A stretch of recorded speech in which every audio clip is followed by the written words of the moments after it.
Good morning everyone! Good morning mga super mom! For today's video, magluluto ako ng special caldereta, my own version. So, ito na ang ating carrots at patatas. Dahil sinisipag ako ngayon, ipiprito ko muna ang... Ano? Ha? Wala. I-pre-cook ko muna ng prito ang carrots at patatas. Nagpapainit na ako doon ng mantika habang hinihiwa ko to. Para mabilisan na pagluluto mamaya, para hulog-hulog na lang, halo-halo na lang. Hindi ko na kailangan maghintay ng pampalambot ng paglambot ng carrots, no?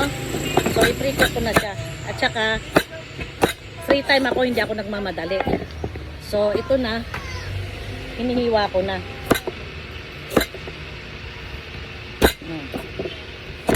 Pagkatapos nito, pag naisalang ko na to, hihiwain ko na ang bawang at sibuyas.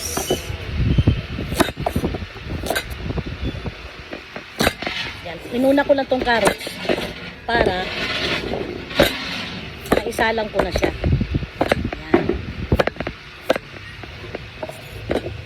Pag sinisipag ako guys, pinipriko ko na. Matrabaho kasi, maghihiwa-hiwalay ka ng luto, diba?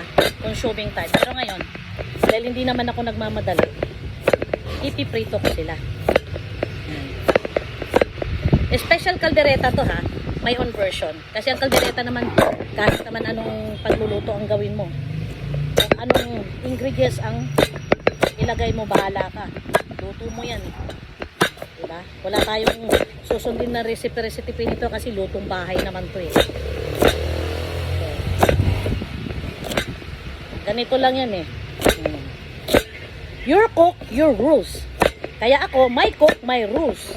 Kung anong gusto kong pagluluto ng kaldereta ko, gagawin ko. Mainit na yung mantika, kaya nagmamadali na ako. Sana lang.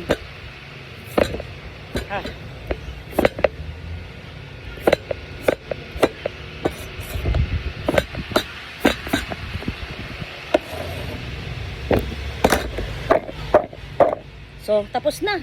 Isasalang ko muna, babalik ako at hihiwain ko naman ang sibuyas, bawang at silibel. Bye! See you later!